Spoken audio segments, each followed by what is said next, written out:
most of the food produce that local people eat is not produced here, and the ones that are produced here is not up to a certain let's say magnitude that can supplement the market where the lack of it is, and if there's too much of it, then there is no what I see, there's no innovation in terms of how you can take what is there and turn it into something. Greetings. Today I want to talk to you guys about agriculture in Africa and my own experience in exploring the agricultural sector here in the Gambia, and some of the opportunities that are untapped that people can look into, especially from the diaspora who are coming into the Gambia and buying lands, right? So on this channel we talk about how you can monetize real estate here in Africa, as ourselves are investing in real estate and on a journey, relocating from Jamaica, going a couple years now, living in the Gambia, and we've learned a lot. And so on this channel we share this with you, to give you guys ideas of how you can monetize real estate here in Africa. Okay, so agriculture sector. So from what I am seeing here in the Gambia is that the agriculture sector is one that is overlooked in terms of technology, in terms of innovation, when it comes to utilizing the locally grown produce that local people use on a regular basis, right? So let's say, for example, melon, right? Melon is a hit in Gambia. Like just a few months ago, melon was everywhere. But when I did my checks on that, I realized that most of the melons that were being sold on the streets were shipped in from Senegal or somewhere else, right? I know Gambia have a vast landscape, that is 100% designed by God for agricultural use, right? The soil type is very good. We've been outside of the city going towards the provinces, and when we look at the soil type, you can see the soil type was designed for agricultural purposes, right? And to access water is very simple. You don't have to dig too far down underground to get water in order to do your agricultural purposes here. And as contrary to popular belief, I hope I say that right, is that land prices in Gambia is not as expensive as some people would want to make it out to be. Land prices in Gambia is actually more affordable than some African countries or some countries in the world that you will go to, right? So it's just a matter of group investing into some of these agricultural lands, right? And just start an agricultural business where you're farming these produce that people want. For example, they call it green onion here, but in Jamaica we call it scallion. Now that's a staple food for Gambians when they're cooking, right? Or onions, they call it, I think they call it soble here. Yeah, so onions and these things are staple food that local people use here in order to cook their benechin, their yassa, and all these things, right? But is it being utilized to the 100% that it can be? I don't think so, because onions that you call soble could be turned into something that we used to eat in Jamaica called onion bits, right? Anybody that know about onion bits, comment below and let me know what if you know what I'm talking about, right? Tomatoes can be grown here. I mentioned melon, pine. Most of the food produce that local people eat is not produced here, and the ones that are produced here is not up to a certain let's say magnitude that can supplement the market where the lack of it is, and if there's too much of it, then there is no what I see, there's no innovation in terms of how you can take what is there and turn it into something. Like let's say the green onion, aka scallion, if it's there too much, you can dry them, right? You can dry them and you can make powder seasoning from that, right? They have this company in Jamaica, I forgot the name of that company now, oh my god, but that company, that's what they do. They dry the seasoning and they put it into packaging, and then they sell them to the supermarkets, and those seasoning reach in households. So if you dry these seasoning, then it will not get spoiled, you understand?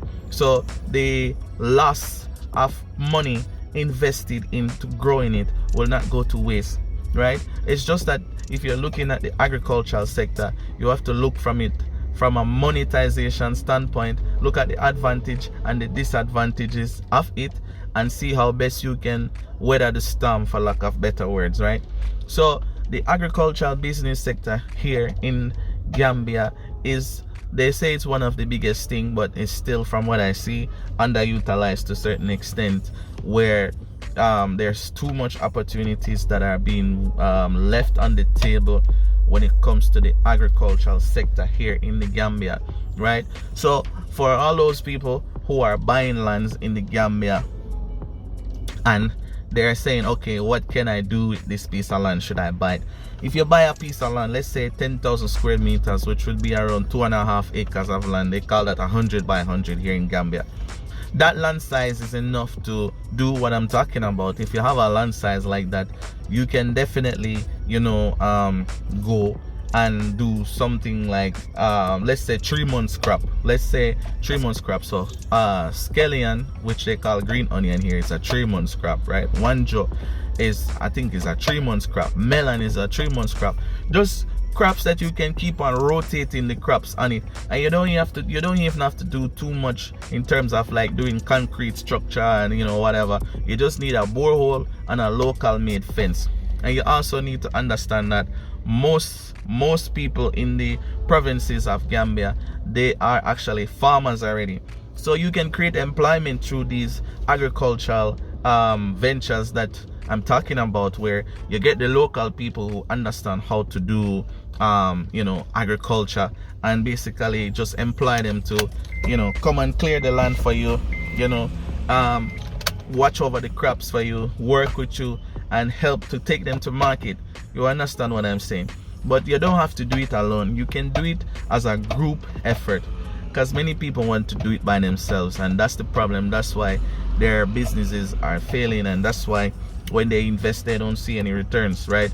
If you look at other people who are doing it, you see they do it together as a group of them, maybe 5-10 of them together, or an entire family come together, and they're doing these massive investments, opening certain restaurants in certain key locations, certain hardware places in certain key location, and they are monetizing these places, and they are tapping into a sector in the Gambia that is on top, right?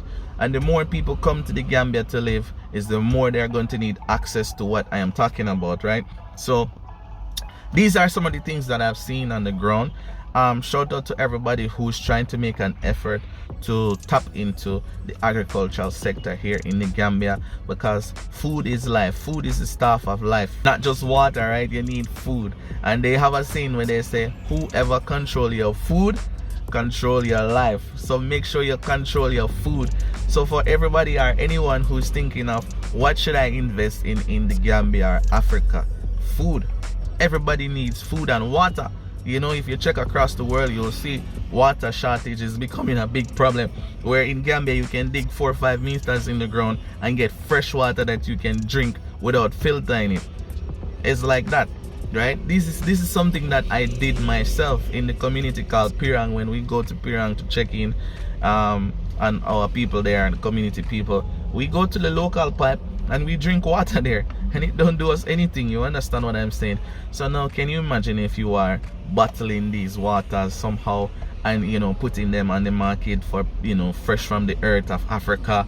Man, there's so much business ideas, but it's just that people just need to find a way to come together, to work together, to create and to develop these business opportunities, and just, you know, everybody make money, because business is about making money. And it's not just about that too. You're contributing towards a local community when you do stuff like that. So guys, comment and let me know what you think about these ideas, if you think it's good, and I look forward to reading them.